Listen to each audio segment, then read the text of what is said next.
E o Ministério da Saúde confirmou o primeiro caso suspeito de coronavírus no Brasil. A paciente é de Minas Gerais. Ela segue isolada e em monitoramento. O Ministério elevou ainda o nível de atenção para alerta de perigo no país e recomenda que os brasileiros não viajem à China.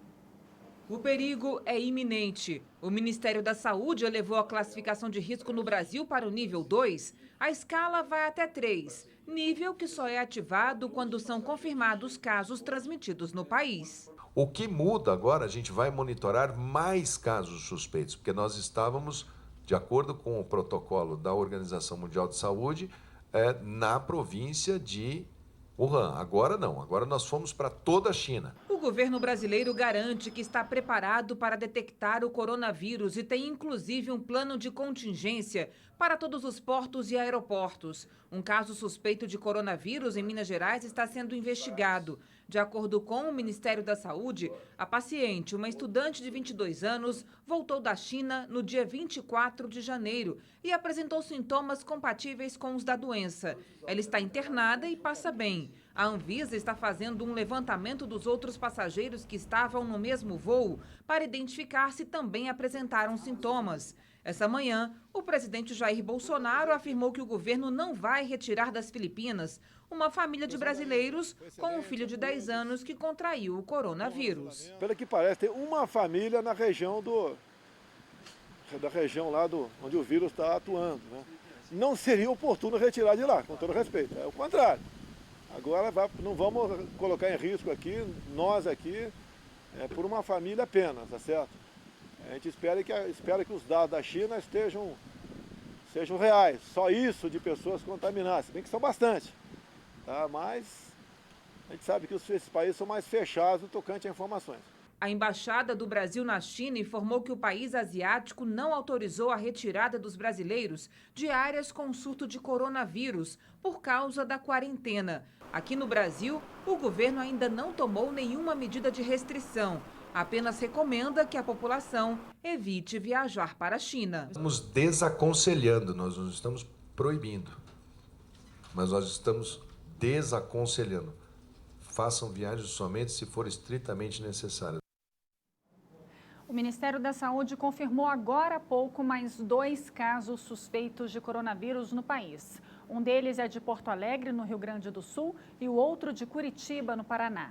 Esses 2 pacientes que não tiveram identidade revelada se enquadram na definição de casos suspeitos definidos pela Organização Mundial de Saúde. E olha, mais de 4.000 pessoas foram hoje ao Mané Garrincha e enfrentaram uma tremenda fila. O esforço era para fazer parte do cadastro reserva de uma empresa que vai atuar em eventos promovidos no próprio estádio. Amanhã também a empresa vai receber novas inscrições. O horário é até às 6 da tarde. Nossa equipe esteve lá mais cedo. Uma fila que quase abraçou todo o Estádio Nacional de Brasília, Mané Garrincha. O motivo foi a oferta de quase 1.000 vagas de emprego para mais de 5 cargos. Tem bastantes vagas, né? O pessoal que chegou mais cedo, eu acredito que vai dar certo. Um dos organizadores do processo disse que todos os que estavam na fila já estavam no banco de dados das empresas. O objetivo hoje era fazer a entrevista com os candidatos, mas por enquanto não há contratação imediata. Então hoje nós não temos nenhuma vaga aberta. Hoje nós estamos apenas fazendo um cadastro. O gerente esclareceu que as empresas estão esperando as próximas licitações para prestar serviço dentro do estádio. Nós vamos ter vários eventos aqui ao longo do ano e algumas empresas estarão empenhadas na atividade de serviços, né, de prestação de serviços nesses eventos. Para isso, a gente precisa fazer contratações intermitentes, como é previsto agora na CLT. Na semana passada, nós mostramos que, assim como hoje, muitas outras pessoas formaram uma fila gigante no areal. Neste caso, a esperança era conseguir uma das vagas de um supermercado. No mesmo dia, o CAGED, Cadastro Geral de Empregados e Desempregados, revelou que o Brasil fechou 2019 com o maior saldo de empregos com carteira assinada desde 2013. E vamos ver como é que está a volta para casa nesse momento. Muita chuva aqui no Distrito Federal. Vamos às câmeras do DR. A gente começa o nosso giro na EPTG. EPTG, muita movimentação, lentidão nos dois sentidos, movimentação intensa, paciência e prudência para o motorista que está por lá. A câmera está mudando de posição nesse exato momento, dá para ver que a pista está molhada, hein? Então, juízo para quem está na rua. Agora a gente vai para a estrutural, ver como é que está a estrutural aberta nos dois sentidos, pista norte muito engarrafada, muita lentidão na pista norte e chuva por lá também. Então, todo mundo indo devagar, o importante é chegar em casa. Agora a gente vai para a BR-040 ali na saída sul, 040 do mesmo jeito também, pista molhado, trânsito intenso, trânsito pesado, lentidão. Então, paciência para quem está em casa esperando o pessoal chegar, tá aí, ó, tá no trânsito. E agora a gente vai para o outro lado da cidade, saída norte, a EPA Norte aberta ali nos dois sentidos, sentido subida para o Colorado, mas por lá o trânsito está um pouco menos complicado do que nos outros locais que a gente viu, né? Mas a pista também está molhada por lá. E os novos modelos de placa de carro começam a valer no Brasil na próxima segunda-feira. Para adequar o sistema, o Detran decidiu suspender o emplacamento por 2 dias, quinta e sexta desta semana. A partir de segunda-feira sai a placa cinza e entra do Mercosul. Mas para fazer essa transição e adequar o sistema à nova realidade, os emplacamentos de carros serão suspensos por 2 dias. A interrupção começa a partir da quinta-feira. Para o sistema por 2 dias por motivos de segurança, adequação de sistema, nossa TI. Na segunda-feira a gente volta à normalidade com os veículos já portando a nova placa. Então esse processo que nós estamos desenvolvendo aqui dentro, o que é? Um ajuste de TI e um ajuste de processos. Então a pessoa vai ter que procurar as empresas credenciadas, ele vai ter comprar a placa diretamente. Então, para poder ajustar tudo isso daí, a gente para 2 dias, coloca tudo em funcionamento e os novos veículos já sairão com as novas placas. Esse primeiro momento vai ser obrigatório apenas em alguns casos. Primeiro emplacamento, mudança de categoria, transferência de unidade de federação, quando tiver casos como roubo do carro ou ainda dano à placa. A partir do dia 3 de fevereiro, o emplacamento vai deixar de ser feito pelo Detran. O motorista vai ter que entrar em contato com uma das 10 empresas credenciadas para solicitar o serviço. A pessoa que ela vai fazer, ela vai acessar o nosso site, vai verificar quais empresas estão credenciadas e vai procurar aquela que é mais próxima da casa dele ou do serviço para facilitar a vida dele. Quem tem concessionária, possivelmente a concessionária vai continuar fazendo o mesmo serviço e plaqueando dentro da concessionária. Então, para o cidadão, praticamente não vai perceber grandes diferenças nesse primeiro momento. Atualmente, carros de 20 estados do país já circulam com a placa do Mercosul. O novo modelo, além de padronizar, vai permitir, a partir do QR Code, o acesso a informações do carro e do motorista. Então, a gente dificulta a clonagem, a gente dificulta a realização de ilícitos. Então, a gente vai ter uma placa muito mais segura a partir de agora. Olha, esse Detran às vezes parece brincar com a população que o sustenta. Mas é sério mesmo, decidiu suspender os serviços e deixar seu sistema informatizado indisponível por 2 dias, quinta e sexta-feira, é claro, emendando com o fim de semana, porque ninguém é de ferro, para supostamente se adequar às novas placas. Se o importante fosse o cidadão que paga a conta, esse servicinho interno seria feito no sábado e no domingo, sem interromper o atendimento à população, que por 2 dias ficará impedida de fazer qualquer negócio com carro novo ou usado. Aliás, o Detran já havia adiado 6 meses a adoção da nova placa do Mercosul. O prazo estava previsto para se esgotar em 31 de janeiro. Portanto, teve todo o tempo do mundo para se adequar ao seu sistema de informática à nova placa. Seja lá o que isso signifique, e a desconfiança é que isso não passa de lorota. Deixar para a última hora já é um descalabro, mas praticamente fechar as portas por 2 dias, às vésperas do fim de semana, tem toda a pinta de feriadão que caiu do céu. As aulas começaram, mas ainda tem muito pai comprando material escolar. O Procon publicou uma cartilha com dicas e informações. O repórter Rodrigo Miranda tem ao vivo mais informações para a gente. Oi, Rodrigo, boa noite para você. Esses itens coletivos das listas, eles são regulados por lei, né? Boa noite, Juliana. Boa noite a todos que acompanham o Band Cidade. É isso mesmo, viu? Para você ter uma noção, a legislação atual limita a lista de material aí para produtos de uso didático-pedagógico individual. Ou seja, a escola ela não pode cobrar taxa extra ou nem fazer pedido de algum material para uso coletivo ou da própria instituição. Agora, Juliana, o que são esses materiais? bem simples. São materiais de higiene, álcool, grampeador, giz, tudo que vai envolver o uso coletivo ou então da própria instituição. Isso não pode estar de jeito nenhum na lista aí de material pedagógico. A cartilha orienta também o consumidor a ficar atento a alguns pontos, como, por exemplo, o descumprimento das ofertas anunciadas, publicidade enganosa e também práticas abusivas. Ou seja, a escola, por exemplo, ela não pode direcionar a compra de livros ou materiais didáticos a uma loja específica. Agora, se o consumidor que está assistindo a gente passou por alguma dessas situações, o PROCON recomenda procurar algum dos postos aí do PROCON ou então fazer uma denúncia pelo telefone 151. A cartilha completa está disponível no site www.procon.df.gov.br. Juliana. Obrigada, Rodrigo. Informações importantes. Boa noite para você. 5 escolas públicas do Distrito Federal foram fechadas há menos de uma semana do início das aulas. As informações agora com o Leandro Aislan, direto do estúdio da Band News FM. Oi, Aislan, boa noite para você. Boa noite para você também, Juliana. Que notícia, né? Mais de 3 mil estudantes aí de escolas públicas do Distrito Federal foram já remanejados, terão que iniciar os estudos este ano em unidades de ensino diferentes das que haviam sido inscritos pelos pais, né, pelos responsáveis. As escolas são elas: o Centro de Atenção Integral à Criança e ao Adolescente Castelo Branco, no Gama, o CEF 1, né, da Vila Planalto, o CEM 10, né, o Centro de Ensino Médio 10 de Ceilândia, Escola Classe 59 também de Ceilândia e a Escola Classe 52 de Taguatinga. Dessas 5, apenas a Escola da Vila Planalto tem a previsão de conclusão da obra ainda este ano, mas apenas em agosto. Até lá, né, eles vão ter que seguir estudando em uma escola até um pouco distante, viu, na Asa Sul, no plano piloto. Viu? O Ministério Público do Distrito Federal e Territórios acompanha a situação das escolas, né? Inclusive, em um relatório, aponta a necessidade de reparos, em algumas delas até de reconstrução total, desse relatório que foi feito em 75 unidades vistoriadas, viu? Muitas delas aí devem ter aí o início das aulas, né, nesse começo agora de fevereiro, sem que os problemas tenham sido reparados, né? E a gente lembra que a rede pública de ensino tem 683 unidades escolares e atende mais de 456 mil, quase 500 mil estudantes em todo o Distrito Federal, Juliana.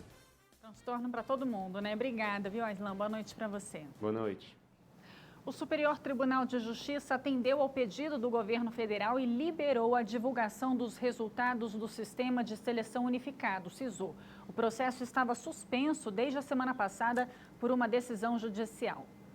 O recurso foi aceito pelo presidente do STJ, ministro João Otávio de Noronha. Além dos resultados do SISU, estão liberados também os próximos passos do processo seletivo com base no Enem 2019. A partir de agora, o candidato vai poder acessar a plataforma SISU para saber se conseguiu uma vaga na universidade. A Letícia estava nessa expectativa desde cedo. A preocupação agora é com o site, que, segundo ela, tem apresentado falhas de acesso. Vai começar todo mundo a entrar num site que não tem estrutura para aguentar milhares de pessoas entrando ao mesmo tempo. Mais de 1,5 milhão de estudantes disputam as mais de 230 mil vagas no SISU. A divulgação dos resultados estava suspensa por decisão do Tribunal Regional Federal de São Paulo. O motivo? Erros no cálculo das notas de cerca de 6 mil estudantes que fizeram o Enem. O presidente Jair Bolsonaro afirmou nesta terça-feira que vai cobrar explicações do ministro da Educação sobre a falha que ocorreu durante a correção das provas. Está complicado, tem que conversar com ele, tá, para ver o que está acontecendo. Se realmente foi uma falha nossa, se tem uma falha humana, sabotagem, sei lá o que for. Temos que chegar no final da linha e apurar isso daí. Não pode acontecer isso. E nós sabemos que tudo está na mesa, tá? Eu não quero me precipitar dizendo que deve ter acontecido com o Enem. E você vai ver daqui a pouco no Jornal da Band. Veja no Jornal da Band os detalhes sobre os estragos provocados pela chuva aí em Minas Gerais. Já chega a 50 o número de mortos, 2 pessoas desaparecidas. Coronavírus, notícia da China. Um grupo de brasileiros que está na região onde teve o surto e não pode sair de lá, não pode vir para o Brasil. E aqui no Brasil, o caso de uma mulher que está internada no hospital em Belo Horizonte e ela está classificada como uma possível contaminação suspeita.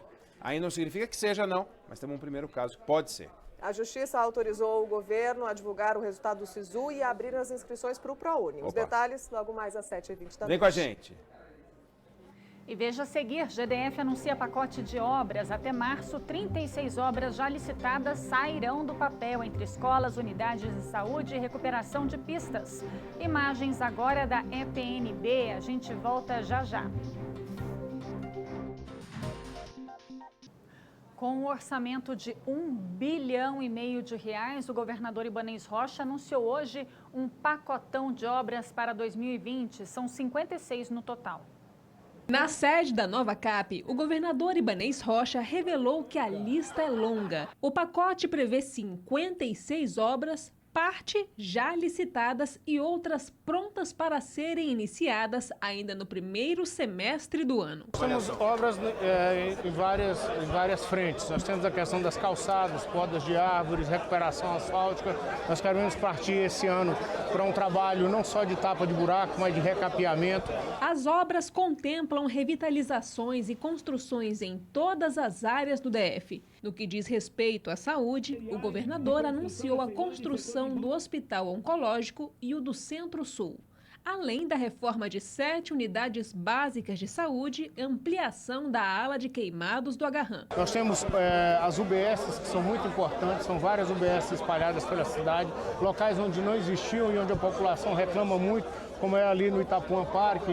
O governador aproveitou para falar também sobre o programa de demissão voluntária nos órgãos públicos. A ideia é, ao longo de um ano, nós teremos um gasto maior agora no início do ano, em virtude do pagamento das rescisões, fundo de garantia, isso tudo, mas ao final de ano a gente já equilibraria. No prazo de 2 anos nós teríamos uma economia de mais de R$200 milhões na folha de pagamento da nova CAP.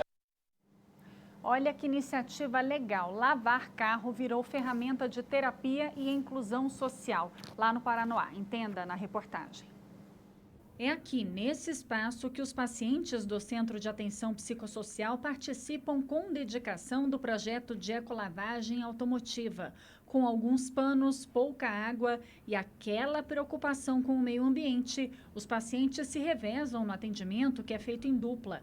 O Joaquim tem transtorno bipolar e diz que o tempo que passa fazendo a limpeza dos carros tem ajudado muito no tratamento dele. Tenho visto que eu tenho um futuro melhor, né?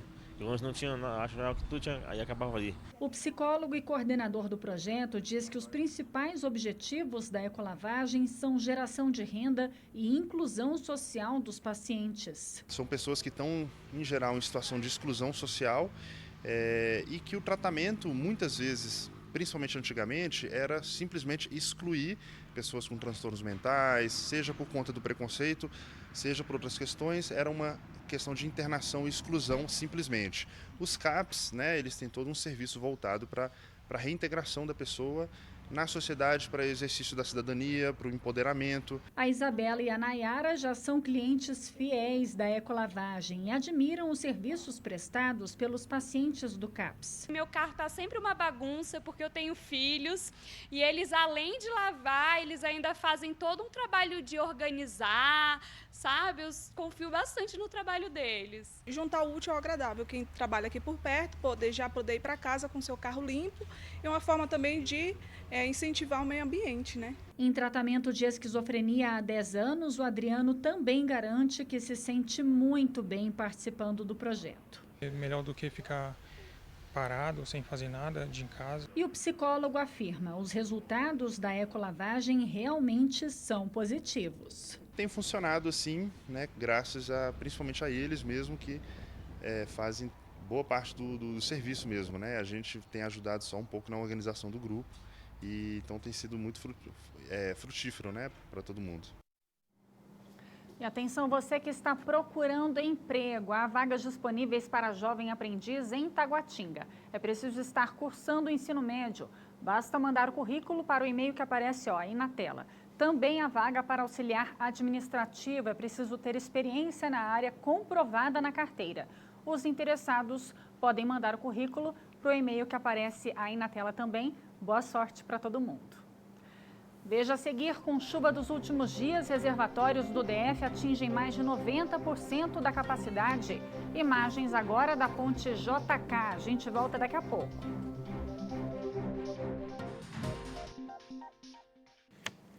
Previsão do tempo agora. Esse tempo chuvoso com períodos de sol vai continuar, de acordo com o Instituto Nacional de Meteorologia.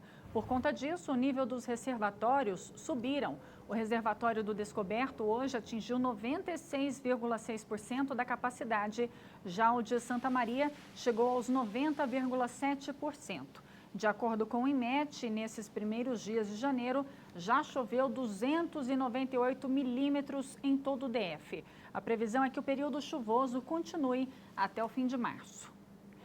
E a Polícia Civil foi às ruas hoje para a segunda fase da Operação Crassus. Foram cumpridos 2 mandados de busca e apreensão. A operação investiga empresários que usavam documentos falsos e abriam empresas em nome de laranjas para sonegar impostos. Os policiais apreenderam cerca de $80 mil da empresa investigada por fraude fiscal. O grupo atuava no mercado de peças automotivas e teria causado um prejuízo de R$50 milhões aos cofres públicos com a falta de pagamento do ICMS. Em setembro do ano passado, na primeira fase da operação, 23 pessoas foram indiciadas. E susto em Taguatinga, uma servidora do Centro de Referência de Assistência Social de Taguatinga Sul teve o carro incendiado em frente ao local de trabalho dela. O carro ficou com a parte da frente destruída. Ninguém estava dentro dele na hora do fogo.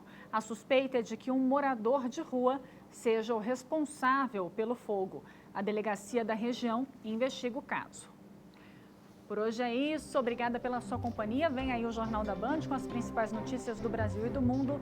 Boa noite, a gente se vê amanhã. Tchau, tchau.